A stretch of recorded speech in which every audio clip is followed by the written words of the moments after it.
Sorry. Good stuff, yeah. Okay. Today we're going to start the new parak on Samach Vav.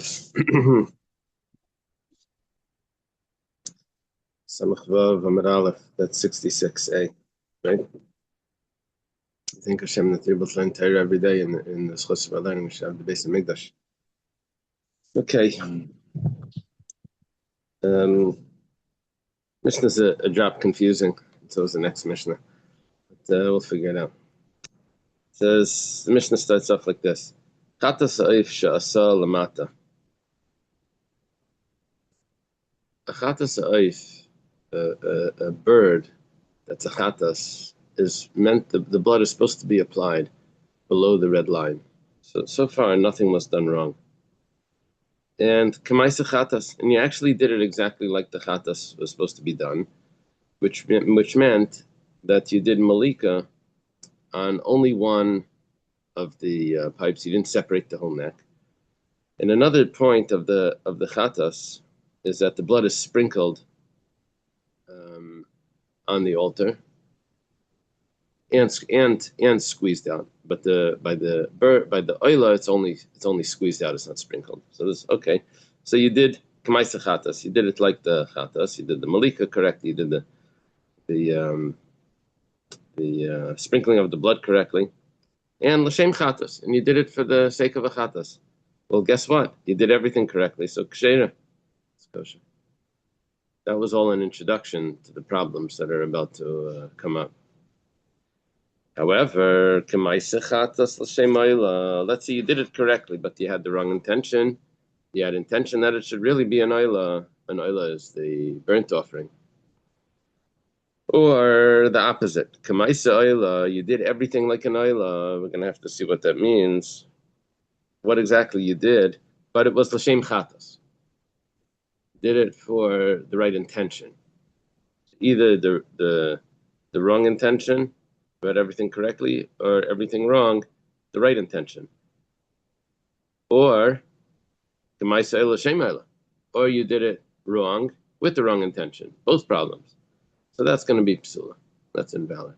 And we know that the chatas is a little stricter than the oila when it comes to the wrong intention, because those are the two sacrifices that need to be for the right intention.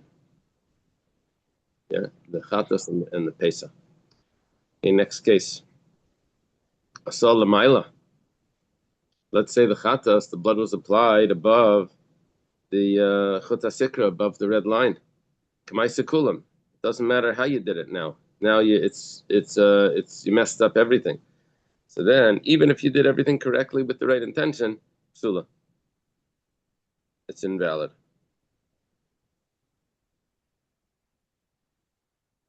Okay. It's hard to say. Is this not pigul? No, pigul would only be with the intention of doing one of the services out of the allotted time. Oh, time and place. Time and place is not pigul either. It's only time. No. So here it's the wrong sacrifice is not pigul. The wrong place is also not pigul. It's only the wrong time that makes it pigul.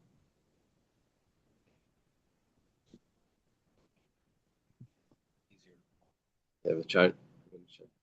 Hello tells me in the article there's a chart on the bottom. Okay. Now we switch sacrifices now. There's two parts of this Mishnah. There's the chatas part and the oila part. They're almost the same except for one difference. The oila is valid when it's done for the wrong intention. Remember that? Oila is valid for the wrong intention. Only the chatas is not. Oila sa'if shasa l'mayla.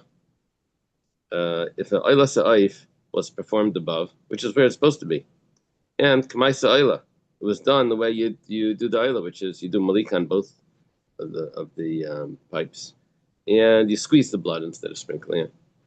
And it's l'shem oila, you have the right intention as well. Well, guess what? It's kshera. You did everything right. So we're going to let it be kosher. K'maisa oila l'shem chatas. Okay, this is where you have a distinction between the first half of the Mishnah and the second half.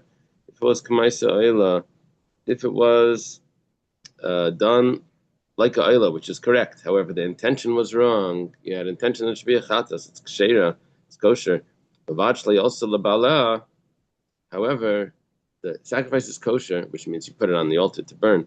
But the owner that pledged this has to redo it. Yeah, he has to give again because he didn't satisfy his pledge. He said he was going to give an oila. Turns out that there was intention for a chatas, so that doesn't satisfy that. But the sacrifice is good, but he has to bring another one. Okay, kamaisa chatas l'shem oila. If he the procedures he did was like a chatas, the intention was correct, or kamaisa chatas l'shem chatas, or the procedures were like a chatas with the wrong intention, that's psula. That's going to be invalid.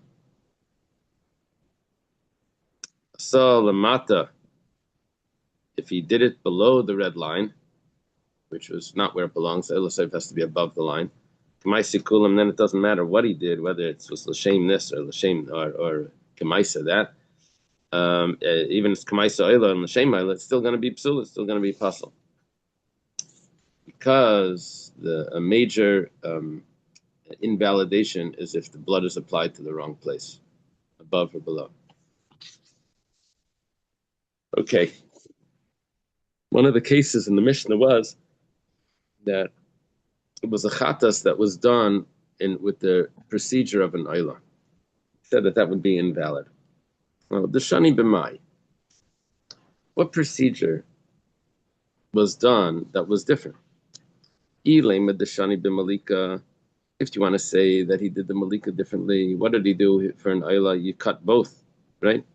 He didn't just cut one; he cut both. Nema the like Rebbe Elazar bar Shimon. Then this goes against what we said yesterday in the name of Rebbe Elazar bar Shimon. Rebbe Elazar bar Shimon said, "Amar shemati shemavdilin b'chatasayf." I heard that it's acceptable to separate the head by the chatasayf. We said that it's going to be puzzle if he does a procedure of an oila on the chatas. 1 second, Rebbe Elazar bar Shimon says that it's going to be kosher. So what are we going to have to say? We're going to have to say that this Mishnah argues on Rebbe Elazar bar Shimon. All right, that happens. We could argue on Rebbe Elazar bar Shimon. It's a Mishnah. The Gemara says, "What are you worried about? V'lo yukimna d'leika Rebbe Elazar bar Shimon." That was exactly what we did in the last Mishnah, in the last parak. We said that it wasn't like Rebbe Elazar bar Shimon. So why are you worried now that it's not like Rebbe Elazar bar Shimon?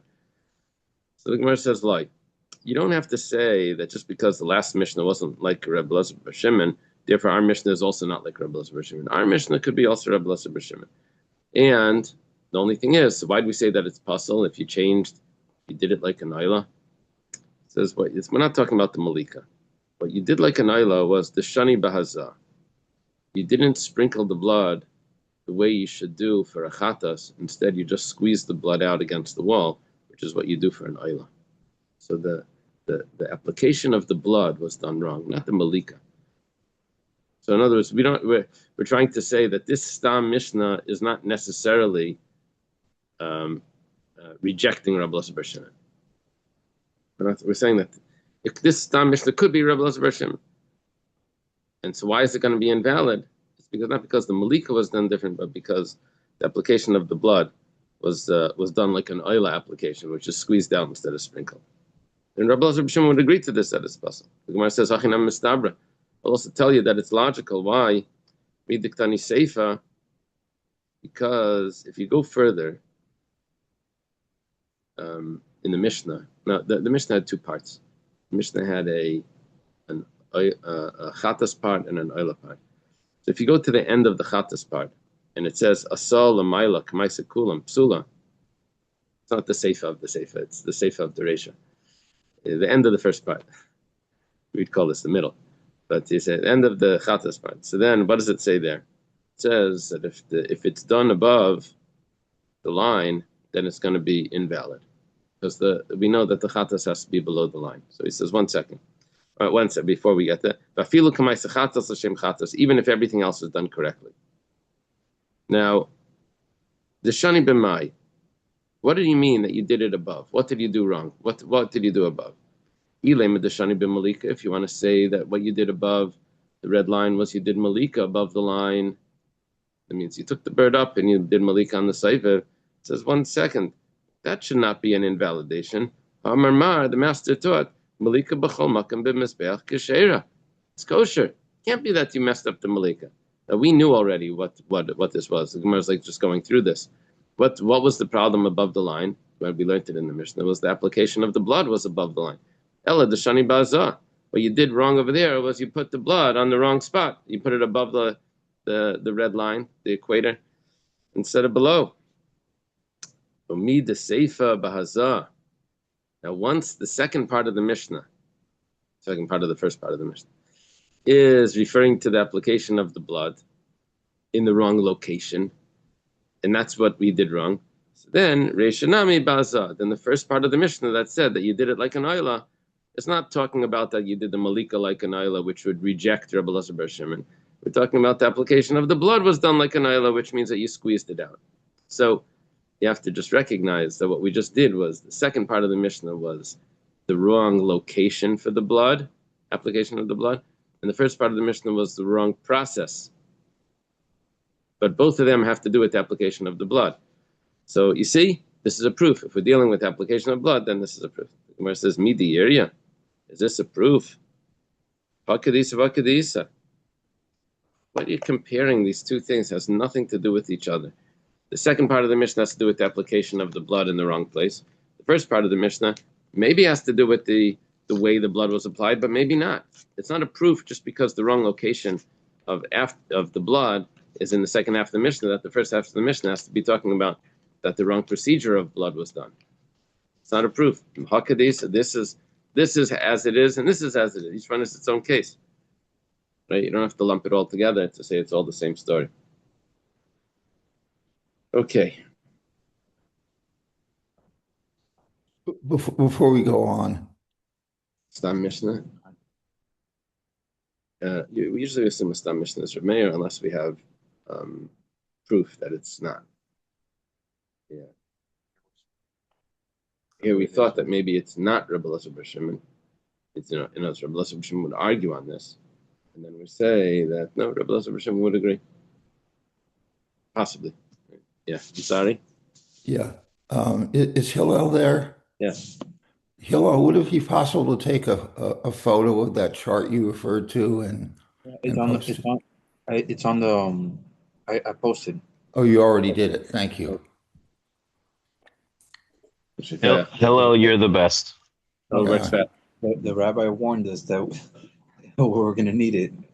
This gets complicated, especially the next. Really, I would do the next Mishnah before I do the next piece of Gemara, but we'll figure it out. Okay. We go to the second half of the Mishnah, which is discussing the Oila Sa'if. The Oila Sa'if, which was the blood was applied above the line, and the difference so far was that the Oila Sa'if, the intention did not invalidate it because it's still valid if it's brought for a different sacrifice, and also the application of the blood was done differently than the chatas. That's what we know so far, right? Application was only squeezed out as opposed to sprinkled, spritzed. Mishnah says like this. We quote the Mishnah. Oila Sa'if said chulu, etc. He said that if it was done like a chatas, then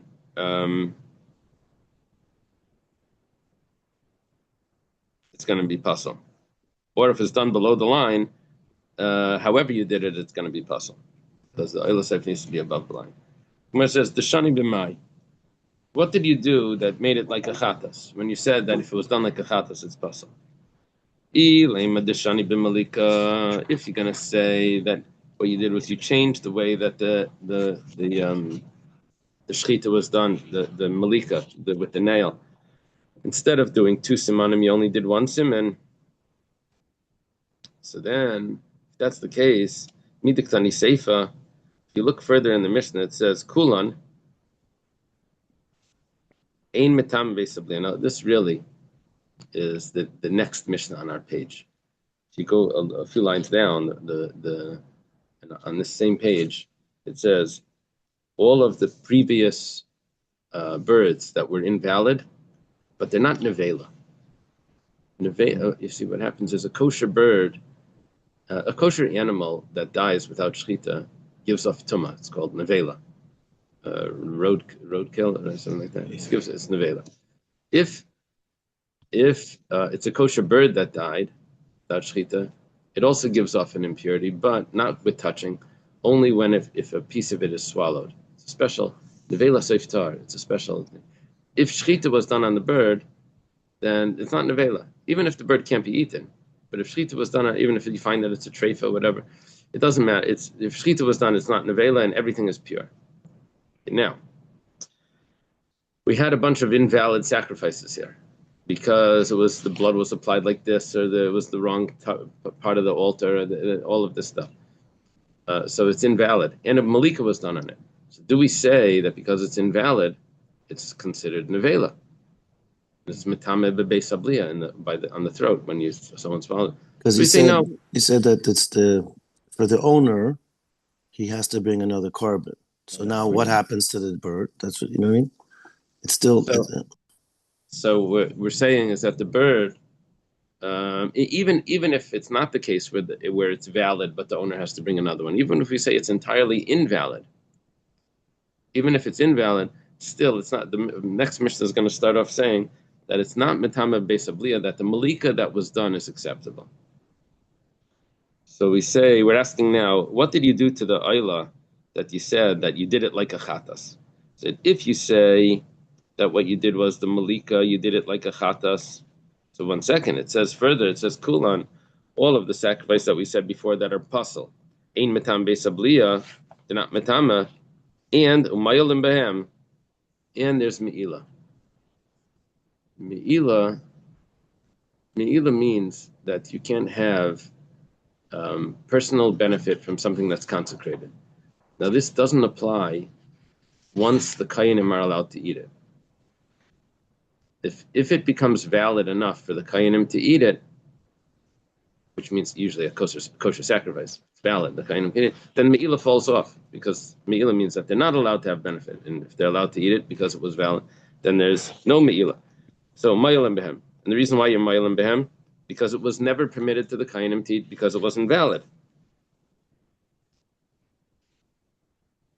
Now, if that's the case, so we're going to introduce another opinion, and we're going to say that our Mishnah right now cannot fit with that opinion. So if this is the case, then if the problem with our Mishnah, if the problem that was done, he was bringing an ayla, but instead he did the malika the way you do it on a chatas, which means he only cut 1 7. And now we're saying that it's invalid. So let's say Neimad like Rabbi Yeshua. This is not going to fit like with what Rabbi Yeshua says. Rabbi Yeshua is in the next Mishnah. He argues with Rabbi Eliezer. Dika Rabbi Yeshua would say, Amar ein ma'ilim. He says that there's no me'ila in a case like this. Now, the reason why he says ein ma'ilim is because he holds that if you do it like a chatas, what was the thing? If it sounds like a this and it doesn't, then it is a right, whatever. So he says if you do it like a chatas with the intention of a chatas, then it is a chatas. That's what Rabbi Yeshua says. So the problem over here is that it says if our Mishnah says that it's invalid, then our Mishnah is going to be arguing on Rabbi Yeshua, because as we're going to see soon, there's a machlekes Rabbi Eliezer and Rabbi Yeshua about an oilas ha'if that's done below the line, just like a chatas, and with the intention of the chatas. Is there me'ila? Rabbi Eliezer says that there is me'ila. Well, no, the reason why there's me'ila is because you're never allowed to eat that bird. It never became valid. It was an oila, and it doesn't switch over to a chatas. Rabbi Yeshua says you did it like a chatas. It's in the place of the chatas. It becomes kosher, and it could be eaten just like a chatas. So if we say that the problem with the oila that was done below the line, and it was done like a chatas, and it was for the sake of a chatas, it's puzzle, and we're talking about that you changed the malika, you did the malika. So I mean, we're talking about a case where Rabbi Yeshua would say that that there's no meila there because it turns into a chatas. And our Mishnah says kulan, there is meila. Okay. Ella, we have to say that what we're talking about here is we're not talking about that the malika was done differently. We're talking about the mitzvah. What you did differently was that you squeezed out. You're supposed to only squeeze it out for an ayla. Here we're dealing with an ayla, but instead of squeezing out the blood, you sprinkle the blood.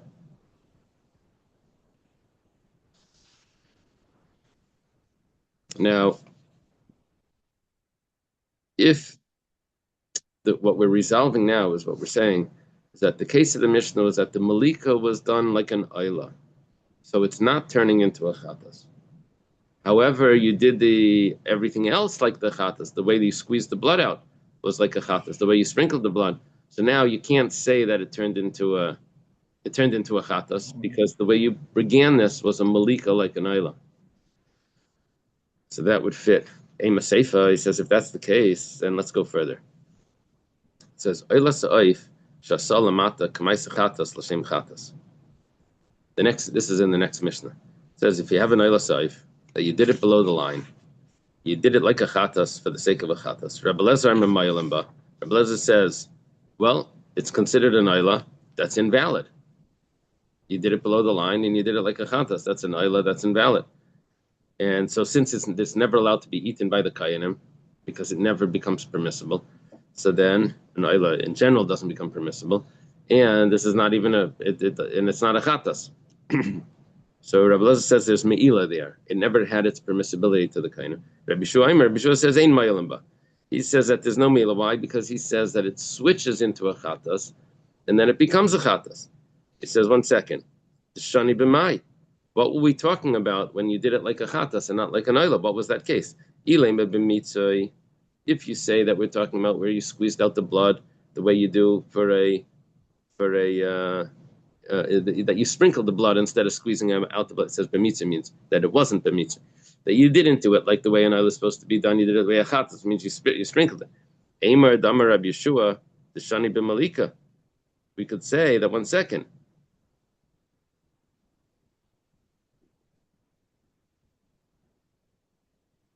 When does Rabbi Yeshua say that it's going to be valid? That's only if you change the malika. You did a malika like a chatas, then it becomes a chatas. However, b'mitzvah miyamar, did he say that if you just do the sprinkling of the blood, that it turns into a chatas, and therefore it should be permissible? Ella b'malika. So we have to say that the change that he did was that he changed the malika. That's what we're talking about in the sefer now. If that's the case, then reisha v'sefer b'malika. Then both cases are talking about malika. The chatas that was done like a ayla,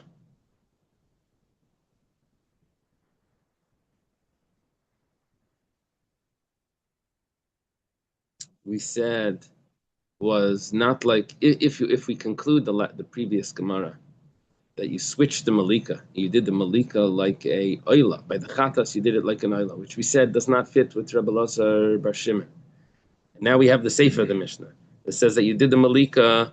That was like now you're dealing with a korban ayla. You did the malika like a chatas, which does not fit with Rabbi Yeshua, right?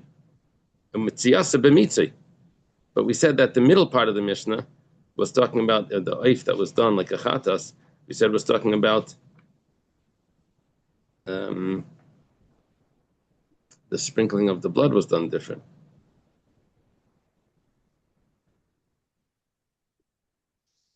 Yeah, so what's going to happen is the case of the chatas was talking about the malika was done different. The case of the oyla sa'if was talking about that the squeezing of the blood was done different.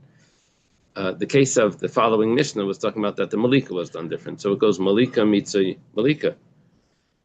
So it goes reisha v'seif malika mitzayasa b'mitzay. The Gemara says, yeah, that's fine. Reisha v'seif malika mitzayasa b'mitzay. That's not a problem. We can have different cases in the Mishnah that are explaining that are talking about different things. Okay, we learn the next Mishnah. It will clarify a little bit of that machlaikas. Rabbi Elazar, I'm not sure. Mishnah says. Sorry. Yeah, I was trying to. Eliezer is yeah. Okay, everything that we said before, the Mishnayos that we said before, Kulan, all of those cases that were invalid, you see we're up to 66b. Mishnah. B3.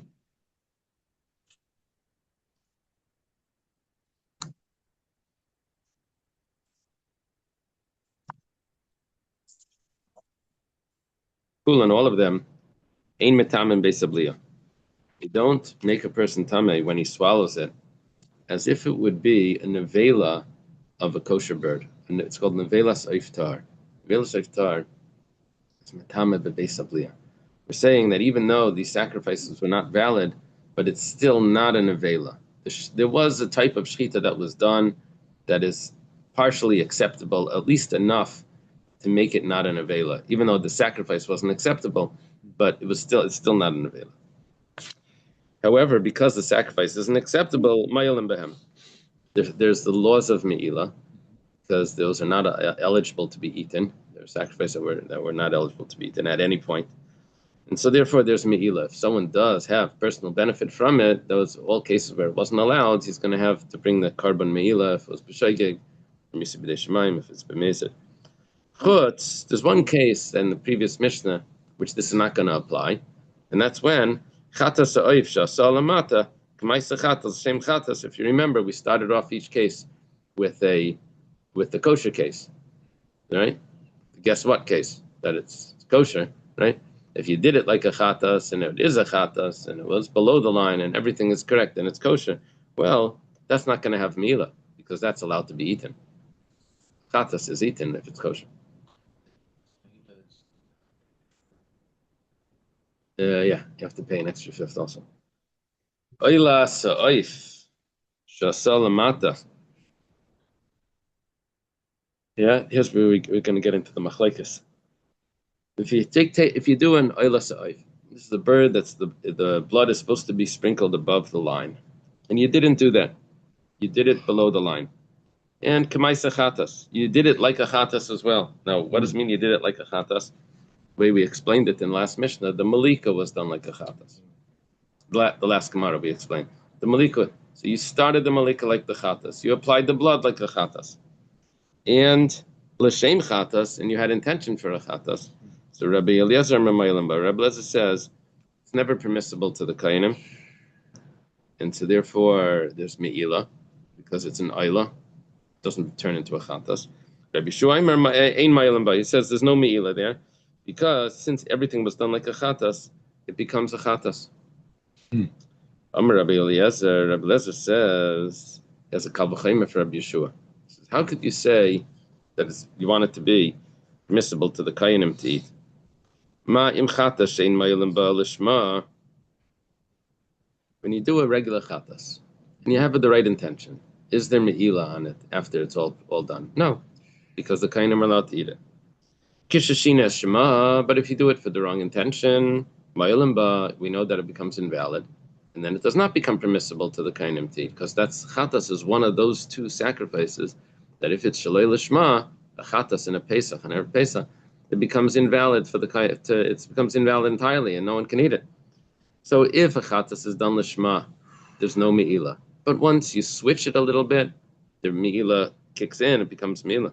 So ayla shema'ilim balishma, an ayla, which is never eligible to be eaten because it's always entirely burnt. Even if you do it properly, there's no me'ilah. Shashina shma, so if you do it improperly, eine din shimalabash, for sure should have me'ilah. Follow the kal v'chaymer. If by a chatas, where when it's done right, there's no me'ilah. But if you switch it and you do it wrong, me'ilah, there's me'ilah. So by the ayla, where there's me'ilah when you do it right, for sure there should be me'ilah when you do it wrong. Okay. Amalei Rabbi Shua says to him, Loi, that's not a good kal v'chaymer. Look at what you did. When you did the chatas shalei lishma, and you made it into, you had an intention for an ayla, we said that it's invalid and now there's me'ilah. You know why there's me'ilah? Because you intended it to be an ayla, and an ayla has me'ilah, because the ayla is now never eligible to be eaten. But if you have an ayla, and then you intend it to be a chatas, and you do it like a chatas, You intended it for something that doesn't have Mila, so therefore it's not going to have Mila.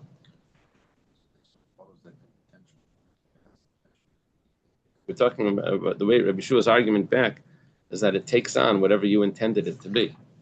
So the Kal V'Chomer that said that the Chatas. Can I ask a very Chatas. basic question? Yeah. So, who designated in the first place? The owner? Oh, yeah. The owner just said, "Please sacrifice this as an ola," and the Kohen said, "Okay," and then he does it as a chata. Yeah. Okay. Rabbi Shua is saying that it turns into a Chatas. Now, the owner's got to bring another one, but we're saying that it's eligible, that it could be eaten. That's what it seems. Amalei Rabbi Lezer says back, according to Rabbi Yeshua's argument, when it comes to these arguments, you don't always say your real reason. And that's the problem with debates and that type of thing. You say what knocks off what the other person said, not really what you really meant. That's sometimes. So Rabbi Lezer says back, if that's your whole argument, then I'll disprove you. Because let's say kachi kachim, the holy sacrifice, need to go on the north, but if you slaughtered on the south, l'shem kachim kalim, and you had intention for kachim kalim, you did it on the south, and you had the intention for something that's allowed to be on the south. Yechichu, that should prove, because over there it's still going to be meila, even though shlamim doesn't have meila. Right? It becomes invalid. Sacrifice is invalid. Why? And therefore, if it's invalid, then there's meila. So it never becomes permissible to the kainim. Shekain shina shemam l'davar shem by meila. And you changed it to something that doesn't have meila. And if, according to you, Rabbi Yeshua, that whatever you have an intention for, it takes on that status, then there should be no meila in this case by the kachi kachim that was shafted for this. He says, so therefore, if that's the case, then you shouldn't be surprised for the oila that oila that was done for the sake of a chatas. That even if you intended it to be a chatas, which doesn't have meila, there's still meila. Just like when you intend kachi kachim for a shlamim, there's still meila. So to an oila that you intend for a chatas, there's meila. Amar Rabbi Shua Loi says no, it's not a proof. If we say kachi kachim, in other words, the case that he was saying, that was slaughtered on the south, and you had intention for kachim kalim, guess what? In that kachim kalim, there's two parts to the sacrifice. One part of the sacrifice that gets eaten by the kayanim, and there's one part of the sacrifice that gets put on the altar. The part that gets put on the altar still has meila. So what Rabbi Shua is saying is that since there's two parts of that sacrifice, so if you just ignore the part where there's no meila, the fact is you changed it to something that still has meila. So we're going to say that the meila that still has, at least in part of it, is going to apply to the whole thing. Let's say by the oila that you changed it for something that's entirely heter, entirely permissible. The oila, you changed it for a chatas. It's entirely chatas ha'oif. The chatas ha'oif is entirely eaten. It doesn't have any part that needs to go on the altar. Yeah.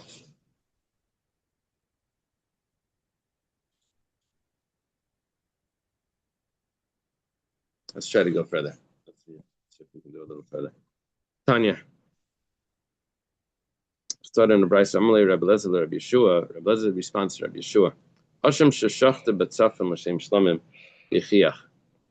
An asham, which is holy holies, right? Kachi kachim, it's slaughtered on the north, but you had intention for shlamim.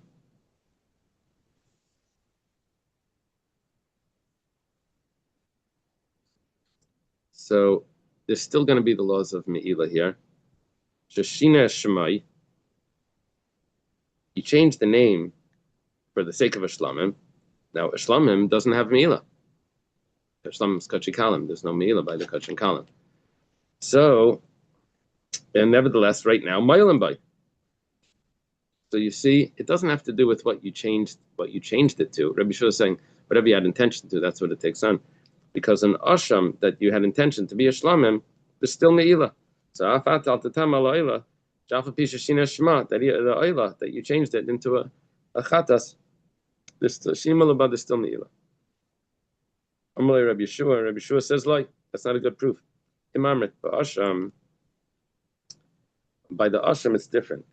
Shimshina Shemai, even though you changed its name, you changed it from an asham into a shlamim, but Laishinas Mekaimai, you didn't change its place. So therefore, it's still going to remain as an asham. Timer ba'ila, the case that we were talking about by the Ayla Sa'if, that you were doing everything as a chatas, Shina Shema, Vashinas Mekaima, you changed what it was supposed to be, and you changed the location, and you did it as a chatas. So over there, you changed everything. So that's different. As you get into this, like there's little details that Rabbi Shua is adding in, that no, it's not just the change of the name, it's also the change of the place. Amalei Rabbi Lezer says back, Asham sheshachta badarim l'shem shlamim. Okay, so shechted on the south for the sake of a shlamim. Yechiach. Sheshinash v'shinas mekayma yomaylam by the still is mila. Avat al tatam al oila shav b'shinas shma v'shinas mekayma maylam ba. I don't know why he didn't choose that case in the first time. If it's the same thing. And then he wouldn't have had Rabbi Shua arguing back that you didn't change the location. Amalei Rabbi Shua says like, Im amrit ba'ashim sheshinas shmai v'shinas mekayma l'shinas maisav. Over there, there's still one other detail. I know you changed the name as a shlamim. You had intention first. I know you changed the place. You did it on the south. But the way that it was performed as an asham. So it's still going to be an asham. Taimer ba'ila shina shma v'asmaseh v'shinas mekayma. Over there, you changed everything: the performance, the location, and the name. Okay, so maybe over there, Rabbi Shua was suggesting that if you change everything, there's going to be no me'ilah. Amar Rava. Rava says, that's the end of the argument, Rabbi Lezer and Rabbi Shua. Rava says, why did it end? Neimalei, Rabbi Lezer could have said back, Asham sheshachta badarim l'shem shlamim b'shina b'aylam, sheshina shmai b'shina smeken b'shina smaisav. We're considering now, if you had the wrong owner in mind, that it would be as if you changed the performance of it. And nevertheless, there's me'ilah. Now, midlai kamalei hachi. The fact that Rabbi Lezer didn't answer that was because Shema Mina and Nachas Rabbi Lezer time of the Rabbi Shua. Because it must mean that Rabbi Lezer really understood what Rabbi Shua meant it, the deeper reason. Why there's no me'ilah by an oila that's done as a chatas.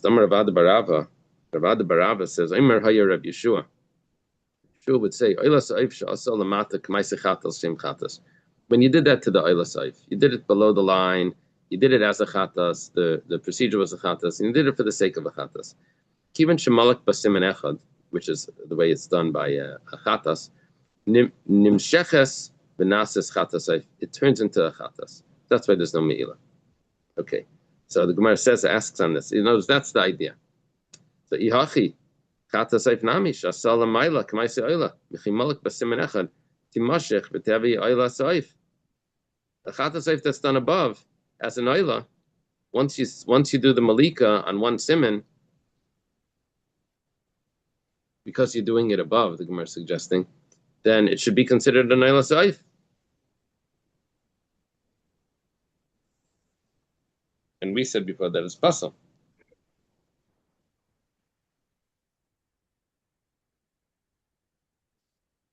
So the Gemara is ignoring the one siman or two simanim. I thought that was the main point. The Gemara is ignoring that. The Gemara is saying that if you did at the time of the Malika, whether it's one siman or two siman, you could change its status.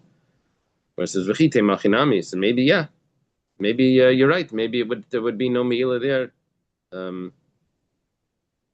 I can't say there's no me'ilah, because then it would turn into an Ayla Saif where there is me'ilah. But maybe we would say that it was kosher. That's the idea. Maybe we would say that it becomes kosher. If you say that, okay, fine, it is kosher. Then V'amar Rabbi Yechon Mishum Rabbana Kach Yatsa Shel Mishnah says this is the explanation of the Mishnah. My love, it has to be Kach Yatsa V'sulai. In other words, what Rabbi Yochanan said is that Rabbi Shua only argues by the Oila Sa'if that was done as a chatas, not in anything else. Umar says lie. That's not really what Rabbi Yochanan meant. Kachatza shel kula Mishnah. What he meant was that the entire Mishnah could be adjusted according to Rabbi Yeshua, that whether it's a oila sa'if that's brought as a chatas, or a chatas sa'if that's brought as a oila sa'if, the same thing should apply. Rashi Amar, Ravashi says that really Rabbi Yeshua would agree that a chatas that's done above does not turn into an oila. When you do it the way that we were explaining the whole time, that you had an oila, and then you did it below the line, and you did it as a chatas, and you had intention for a chatas. Since the chatas is kosher with just one siman, and the oila is kosher with two simanim, so when you do the first siman, you turned it into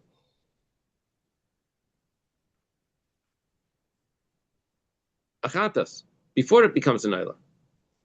But however, there's no such thing as oila seif lamata. So you have everything in place. You did the first siman, chatas, intention chatas, everything falls into place. However, I'm sorry, given the malak b'simenecha, nimshechas v'nasas chatas seif.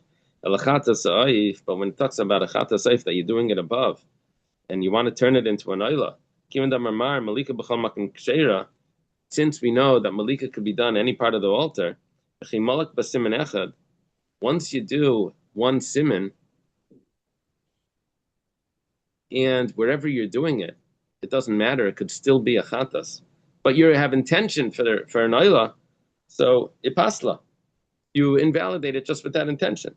So kihad malak b'idach siman, as you're continuing and doing the next siman, trying to turn it into an oila, how can you turn it into an oila when it was already an invalid chatas?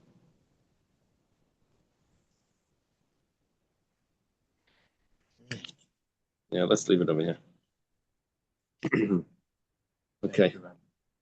Where exactly are you, Eli? I'm up to the word gufa, which is 4 lines from the bottom. Okay, thank you. Have a great day, everyone. Have a good Shabbos. Thank you. This was a challenge today. Yeah. With a good teacher, you understand anything. Yeah, I thought it was smooth. Yeah. The back and forth. Shkoyach. I agree. Okay. Thank you. The back and forth of Rebbe Lezer and Rabbi Yeshua in several Mishnayos are very difficult. Remember, in Pesachim, they have these arguments also, Kal v'chaimers, that they go back and forth, and yeah. If you start off this year and you say it's easy, it might be hard. If you start off and you say it's hard, it's going to be easy. Okay, sure. Have a good day. Have a good day. There was an old lady in Bal Harbor. Have a good Shabbos.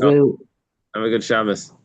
They said, how old are you? So she says, I'm good Chodesh, yeah, Chodesh Tov. Yeah, so this lady would say, you would ask her, would say, she would say, how old I am? I'm 90. And then she would whisper, she says, I'm really 75. But they say, usually people say, oh, for 90, you look good. You should try that. The yarn get nicht leite Passporten. Okay. Have a good day, everyone. Feel good. Mm-hmm. Okay. Chodesh Tov. Have a good Shabbos. There's a Rav named